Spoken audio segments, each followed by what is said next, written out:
rotate to your device. चालू। स्थंडिलात्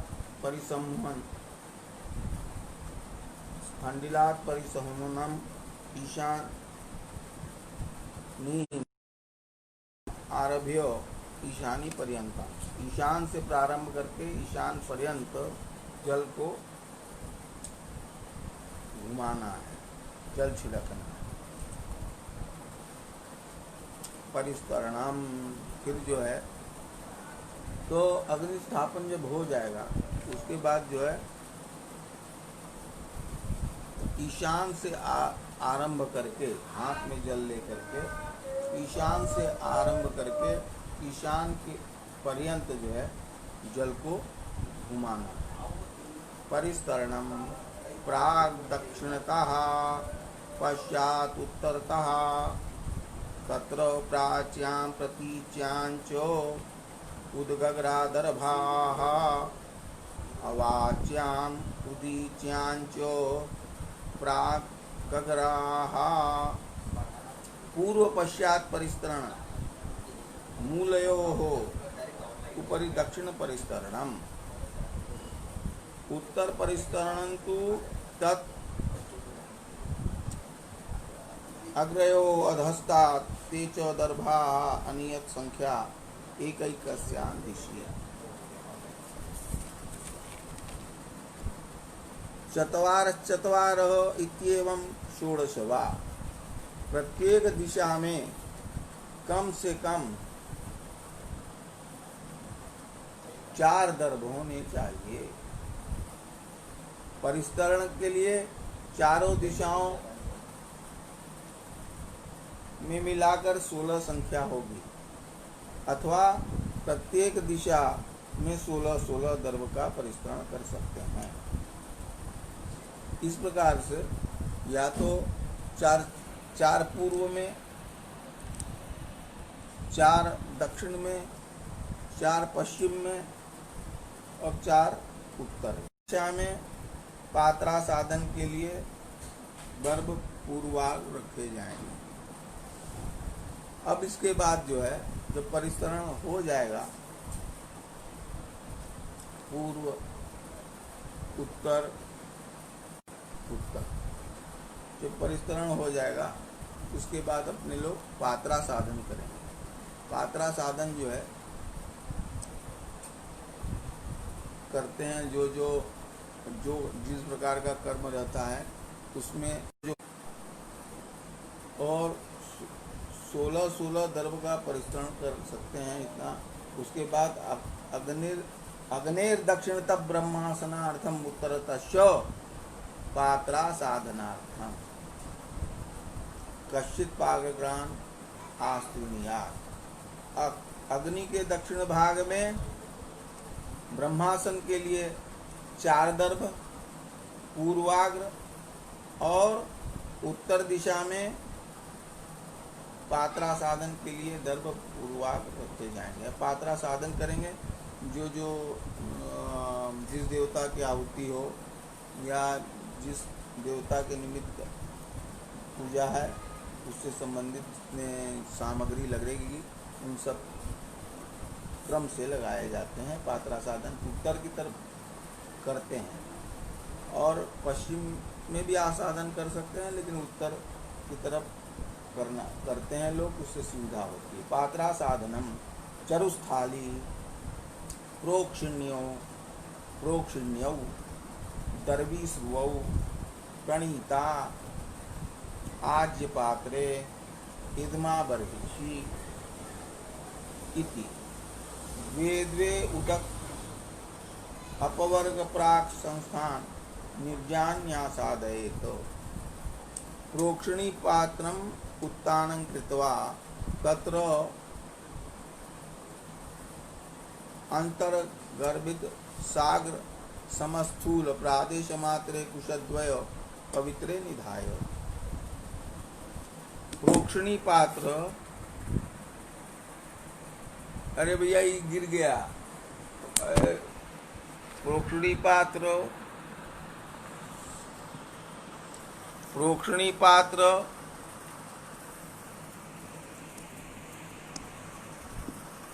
प्रोक्षणी पात्र को सीधा रखकर उसमें प्रादेश मात्र साग्र 2 दर्भ रखें। शुद्धाभि उद्भि तत्पात्रम पूरयित्वा गंधाक्षतान निक्षिप्यो।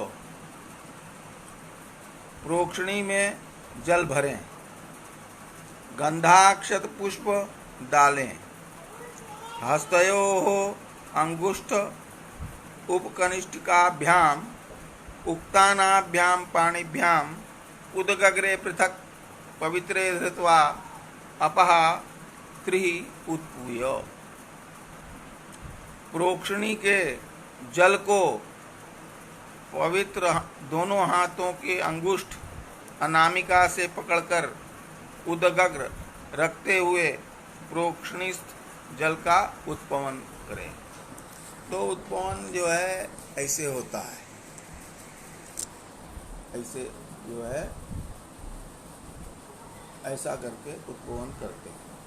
पात्राणि उत्तानि कृत्वा इदमंच विसृज्य प्रादेशमात्र 15 यज्ञीय काष्ठ इधमा को दर्भ की बनी हुई रस्सी रज्जू बंधा हुआ है उससे बांध दे, बंधन को खोल दे। बंधा हुआ जो है दर्भ की बनी हुई रस्सी से बंधा हुआ जो है उस बंधन को खोल दे। एवं बरही ऐसी दर्भ की रज्जू से बंधे हुए मुष्टिपात्र प्रादेश मात्र दर्भ बरही सर्वाणि पात्राणि त्रिप्रोक्षेत। प्रोक्षणी के जल से पवित्री द्वारा पात्रों को 3 बार प्रोक्षण करें। ऐसे प्रोक्षण करें, हाथ में जल लेकर के प्रोक्षण करें। ताहा अपहा किंचित कमंडलौ क्षिपेत इति एके। प्रोक्षणी के जल को थोड़ा सा अपने कमंडलू में ले ले। प्रणीता पात्र मग्ने प्रत्यंग निधाय तत्र ते प्रागग्रे पवित्र निधाय उत्पुटाभि अद्भि तत्पात्रम पूरयित्वा गंध पुष्पाक्षतान निक्षिप्य। प्रणीता को अग्नि के पश्चिम दिशा में अपने सम्मुख रखे, उस पर प्रोक्षणी के पवित्र उठाकर प्रणीता पर पूर्वाग्र रख दे। जल दर्भ के ऊपर से प्रणीता में डाल दे। जो प्रोक्षणी में जो जल रखा हुआ है उसको प्रणीता में डाल दे। गंध अक्षत पुष्प प्रणीता में डाल दे। ओम प्रणय। प्रणीता को बाएं हाथ में लेकर दाहिने हाथ से ढक करके ऐसा ढके, ऐसा ऐसा ऐसा, जैसे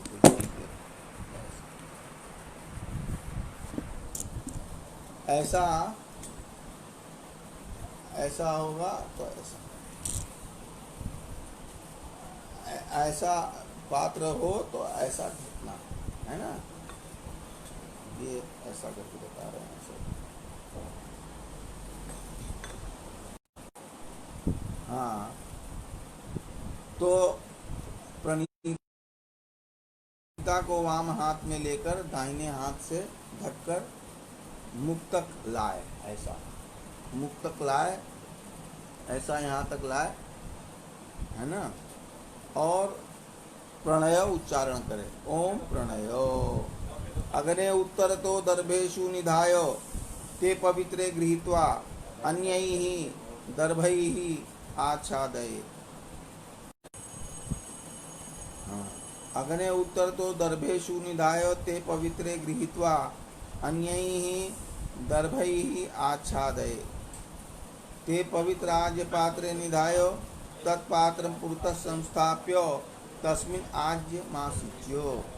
प्रणीता को यथा पूर्व स्थान में रख दें। दर्भ पवित्र उठा लें, उसमें जो कुशा का पवित्र बनाया है उसको उठा लें। अन्य दर्भ से प्रणीता को आच्छादित करें। यह पवित्र आज्य पात्र में रखे। आज्य पात्र अपने सम्मुख रखे, उसमें आज्य भर दे। अग्नेय उत्तरथ स्थित अंगारान भस्मनासह उदक परिस्तरणात् बहिर्निरुह्य तेषु आज्य पात्र मधिश्रित्य ज्वलतादरबोल्केन अवज्वल्य अंगुष्ठ पर मात्रम प्रक्षालितम गर्भाग्रद्वयम आज्ये प्रक्षिप्य पुनज्ज्वलता तेनैव दर्भोल मुखेन चरुणा सह आज्यम त्रिहि पर्यग्नि कृत्वा उल्मुख निरस्य अपस्पृष्ट्वा आज्य स्थाली भुवि कर्षयित्वा उदगुद्वास्य अंगारान् प्रत्युह अपस्पृष्टा तत्रस्थ में वाच्यम। अग्नि के उत्तर दिशा में स्थित भस्म के साथ अंगार ले, उत्तर परिस्तरण के बाहर प्रणीता के पास रखे और उस पर आज्य पात्र रखे। कुछ दर्भ लेकर अग्नि में जला करके उल्मुख आज्य को दिखावे। उसके बाद अंगुष्ठ पर्व के 2 दर्भाग्र पानी से धोकर आज्य में डालें। पुनः पूर्व उल्मुख को अग्नि में जलाकर चरु और आज्य पर 3 बार घुमावे। जो चरु और आज्य जो है अग्नि पर रखा हुआ है उस पर जो है घुमाना है। ऐसा वो उल्मुख फेंक दे, वो जो फेंक दे उसको उल्मुख को। हाथ धो लो, आज्य थाली को उठावे और पूर्व स्थान में रख दे। अंगार को अग्नि में डाल दे, हाथ धो ले।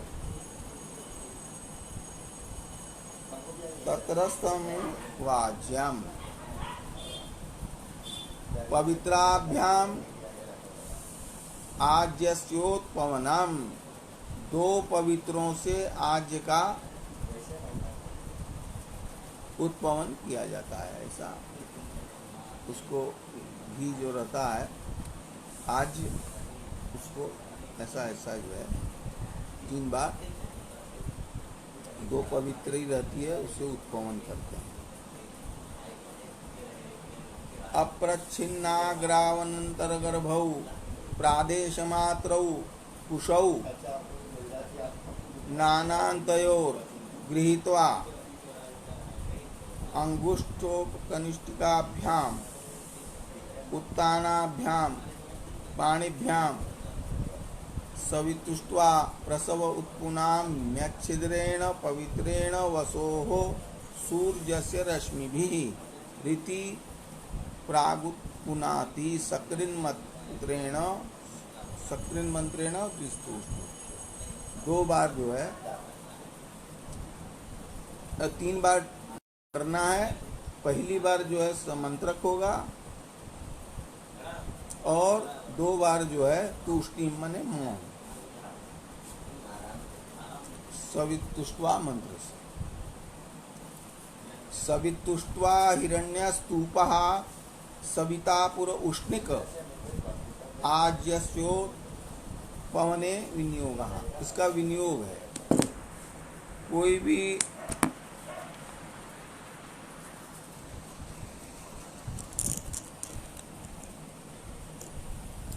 भी इसका विनियोग है। जो भी हवन करते हैं उसमें विनियोग आवश्यक है। जिस भी मंत्र से हमको हवन करना है उसका विनियोग आवश्यक है। तो सवितुष्ट्वा प्रसव उत्पुनाम छिद्रेण पवित्रेण वसो, यह मंत्र है। इसका विनियोग है सवितुष्ट्वा हिरण्य स्तूपः सविता पुर उष्णिक आज्यस्योत्पवने विनियोगः। सवितुष्ट्वा प्रसव उत्पुनाम्य छिद्रेण पवित्रेण वसोः सूर्यस्य रश्मिभिः इति मंत्रेण एकश्रुत्या उच्चारितेन एक बारम विस्तूष्णीम, एक बार जो है मंत्र पढ़कर प्राक उत्पूय ते पवित्रे अद्भि प्रोक्ष्य अग्नौ प्रहरे तूष्णीम। स्कंदाय स्वाहा स्कंदाय इदन्न मम केचित् अपृच्छिन्न रावंतर गर्भ, जिनके भीतर अन्य कुछ नहीं है, प्रादेश मात्र अंगूठे और तर्जनी के मध्य की दूरी के बराबर लंबाई वाला कुशा पवित्रा कहलाता है।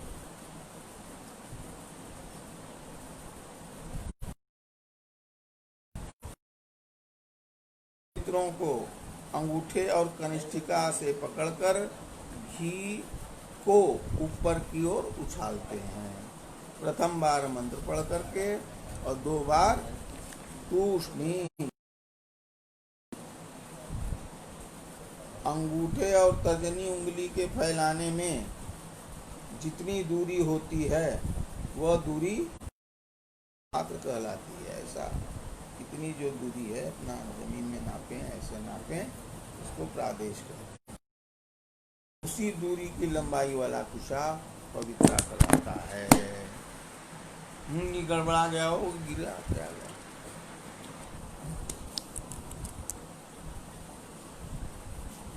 कृताकृत माज्यहोमेषु परिस्तरणम,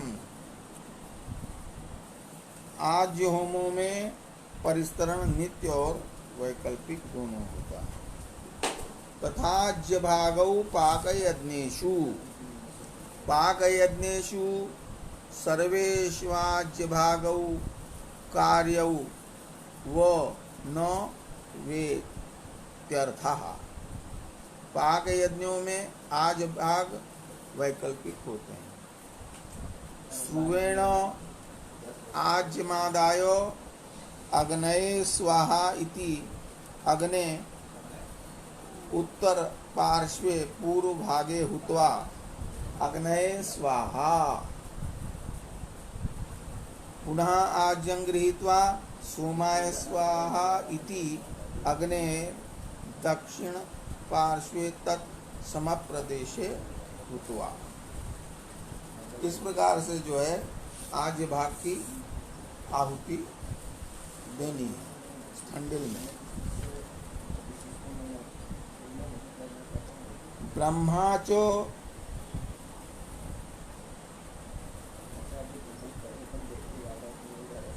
धन्वंतरी यज्ञ शूल गववर्जम, धन्वंतरी यज्ञ और शूल गौ को छोड़ करके अन्य पाक यज्ञों में ब्रह्मा वैकल्पिक होता है। अमुष्मयी स्वाहे जुहुया,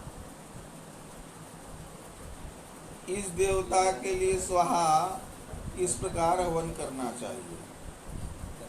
अमुष्मयी स्वाहा मतलब अमुष्मयी माने देवता का वहाँ नाम लेंगे, जैसे अग्नय स्वाहा, रामाय स्वाहा, जैसा वहाँ पर हम लोग अवदान लिए हैं उसके हिसाब से अमुष्मयी स्वाहेत जुया, उस प्रकार से जो है इस देवता के लिए स्वाहा इस प्रकार से हवन करना चाहिए, ये यहाँ बताया गया।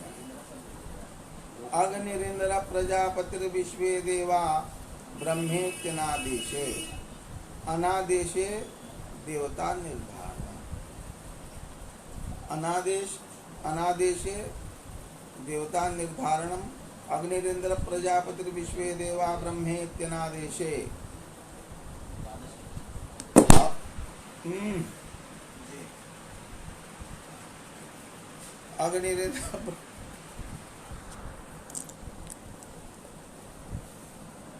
अग्निरिंद्र प्रजापतिर्विश्वे देवा ब्रह्मेत्यनादेशे हवनीय देवताओं का निर्देशन न होने पर अग्नि, इंद्र, प्रजापति, विश्व देवा और ब्रह्मा की आहुतियां देनी चाहिए।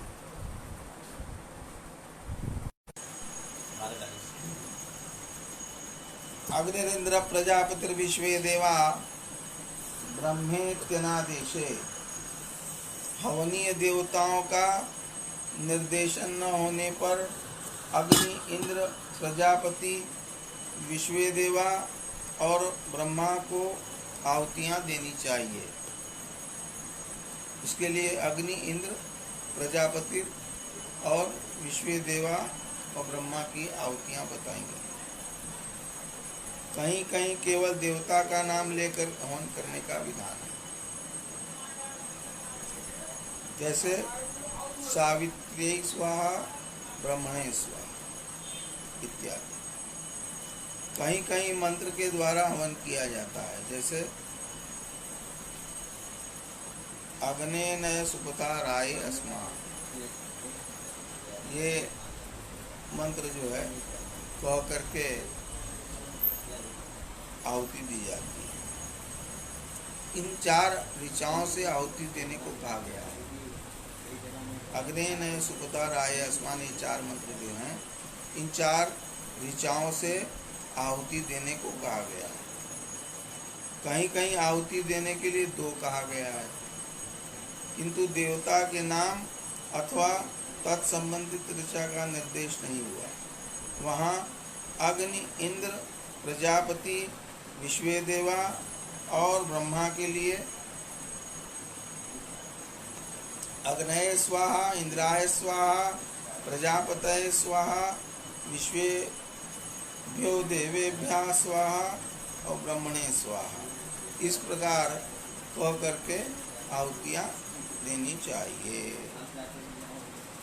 कहीं कहीं केवल देवता का नाम लेकर हवन का विधान बताया, कहीं कहीं देवताओं का नाम जो है उच्चारित करके, जैसे सावित्री स्वाहा इत्यादि, और कहीं कहीं मंत्रों से आहुति देने का भी बताया गया।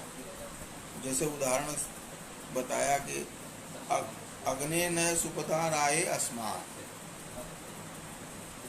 इन 4 ऋचाओं से आहुति देने को कहा गया। और कहीं कहीं ऐसा हो गया है कि आहुति देने के लिए तो कहा गया है, लेकिन देवता के नाम अथवा तत्संबंधित ऋचा का निर्देश नहीं हुआ है। वहाँ अग्नि, इंद्र, प्रजापति, विश्व देवा और ब्रह्मा के लिए अग्नये स्वाहा, इंद्राय स्वाहा, प्रजापतये स्वाहा, विश्वेभ्यो देवेभ्यः स्वाहा, ब्रह्मणे स्वाहा, इस प्रकार आहुति देना चाहिए। एक बर्हिराद्याजस्विष्टकृता स्युस्तुल्य कालाः, यदि एक समय अनेक पाक यज्ञ किए जाने की प्राप्ति हो तो वहाँ कुछ और एक आज सृष्टिकृत होगा। जैसे स्थंडिलपनी देवताओं की आहुति देनी है, ग्रहाहुति भी मान लीजिए आपने उसको सूर्यायत्वाजुष्टं निर्वपामि, सोमायत्वाजुष्टं निर्वपामि, भौमायत्वाजुष्टं निर्वपामि, इस प्रकार से जो है चरु यदि बनाया, उसके बाद जो यज्ञ कर रहे हैं तो मान लीजिए विष्णु के लिए कर रहे हैं तो विष्णु का भी चरु पकेगा, है ना, विष्णु भगवान का तो महारुद्र ही है। तो ऐसी दशा में अमुकायत्वाजुष्टं निर्वपामि, विष्णु का भी एक चरु बन गया, 2 चरु हो गए, 2 चरु हो गए। और कोई तीसरा देवता है, उसका भी मान लीजिए आपने उसी में किया है तो उसका भी चरु बना। ऐसी दशा में 3 चरु 3 देवता के हो गए। तो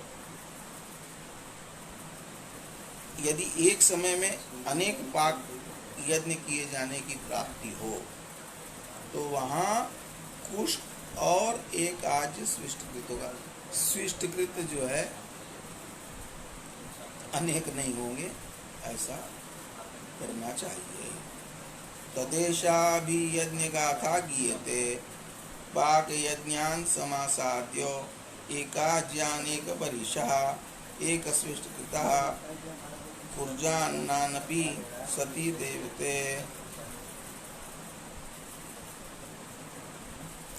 इस विषय में यह गाथा कही गई कि एक आज्य और अनेक बरही पुष्पों वाले अनेक पाक यज्ञों के एक समय पर प्राप्ति होने पर, अनेक देवताओं के प्राप्त होने पर भी स्विष्टकृत जो है एक ही करना चाहिए।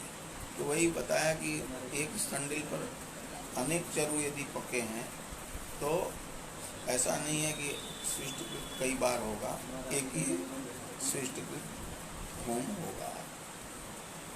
यदि एक ही समय में अनेक पाक यज्ञों को करना है तो पृथक पृथक पाक यज्ञों के पृथक पृथक देवता होने के कारण स्विष्टकृत करने में संदेह हो जाता है। सभी देवताओं के लिए अलग अलग स्विष्टकृत किया जाए अथवा सभी पाक यज्ञों का एक साथ।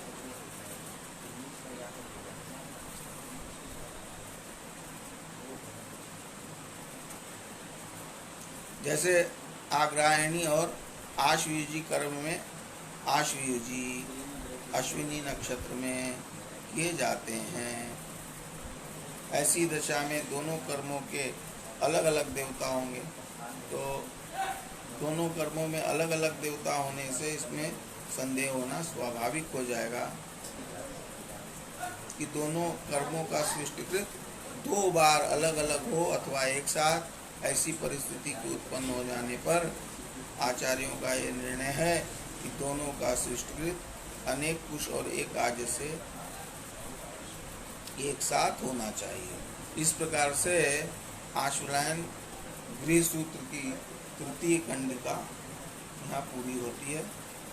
उद्गयन आपूर्यमाण पक्षे कल्याणे नक्षत्रे चौल कर्मोपनयन गोदान विवाह चौल कर्मादीना काल निर्धारण। चौल कर्म जो है उसके काल का निर्धारण कर रहे हैं। चौल कर्म का जो है निर्धारण कर रहे हैं सूर्य के उत्तरायण, हाँ, चतुर्थी कंडिका का प्रारंभ कर रहे हैं। चौल कर्मादीनाम काल निर्धारणम उद्गयन आपूर्यमाण पक्षे कल्याणे नक्षत्रे चौल कर्मोपनयन गोदान विवाह। सूर्य के उत्तरायण में उद्गयने माने उत्तरायण में उद्गयन होने पर शुक्ल पक्ष में कल्याणप्रद नक्षत्र और अच्छे मुहूर्त में चौल कर्म, उपनयन, गोदान और विवाह करना